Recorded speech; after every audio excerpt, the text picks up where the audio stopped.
Halo semuanya, perkenalkan nama saya Marta Erlinda Putar-Putar dengan NIM 032024-028.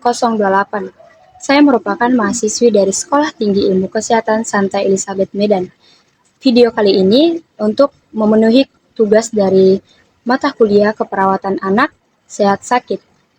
Dosen pengampunya oleh Ibu Helinida SK NSMK. Sebelum membahas lebih lanjut, terlebih dahulu saya akan menjelaskan pengertian anak dan keperawatan anak. Anak adalah individu yang berada dalam masa pertumbuhan dan perkembangan sejak lahir sampai usia remaja. Pada masa ini, anak mengalami berbagai perubahan secara fisik, mental, emosional, maupun sosial. Oleh karena itu, anak memerlukan perhatian dan perawatan khusus agar proses pertumbuhannya dapat berjalan dengan optimal. Sedangkan perawatan anak adalah salah satu bidang dalam ilmu keperawatan yang berfokus dalam pemberian asuhan keperawatan kepada bayi, anak, dan remaja, baik dalam keadaan sehat maupun sakit.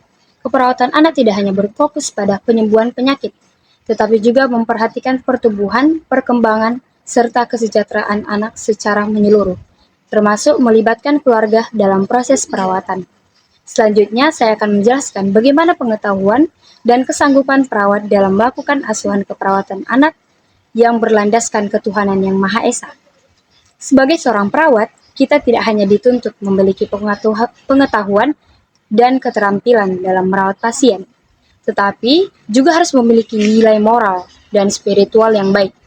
Nilai ketuhanan yang Maha Esa mengajarkan kita untuk selalu mengingatkan bahwa setiap manusia adalah ciptaan Tuhan yang harus dihargai dan diperlukan dengan penuh kasih sayang, termasuk anak-anak yang sedang sakit dan membutuhkan perawatan.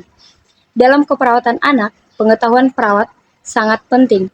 Perawat harus memahami tentang pertumbuhan dan perkembangan anak, karena kondisi dan kebutuhan anak tentu berbeda-beda dengan orang dewasa. Selain itu, perawat juga perlu mengetahui bagaimana cara melakukan pengkajian kepada anak, menentukan diagnosa keperawatan, merencanakan tindakan keperawatan, melaksanakan tindakan, serta melakukan evaluasi terhadap kondisi anak. Pengetahuan ini sangat penting agar perawat dapat memberikan perawatan yang tepat, aman, dan sesuai dengan kebutuhan anak. Karena seringkali anak belum bisa menjelaskan bagaimana jelas apa yang mereka rasakan, sehingga perawat harus lebih teliti, peka, dan memahami kondisi anak secara menyeluruh.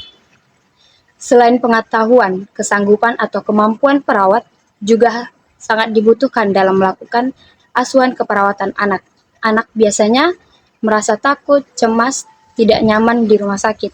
Oleh karena itu, perawat harus sabar, lembut, serta mampu berkomunikasi dengan baik dengan anak dan keluarga. Sikap yang baik, anak akan merasa nyaman dan dapat memahami perawatan yang dilakukan. Nilai ketuhanan yang Maha Esa juga dapat diterapkan dalam praktik keperawatan dengan cara menghargai keyakinan dan kebutuhan spiritual pasien serta keluarganya. Misalnya dengan memberikan kesempatan kepada keluarga untuk berdoa, menghormati kegiatan ibadah sesuai agama yang dianut, serta memberikan dukungan dan penguatan kepada keluarga agar tetap memiliki pengharapan dan semangat selama proses perawatan anak.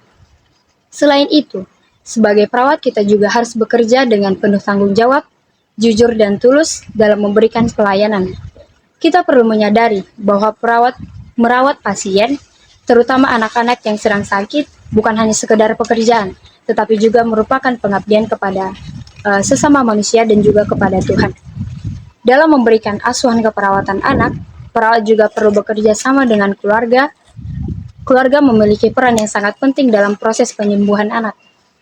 Oleh karena itu, perawat perlu memberikan edukasi kepada orang tua mengenai kondisi anak tersebut, cara merawat anak, dan proses penyembuhannya berjalan dengan lebih optimal.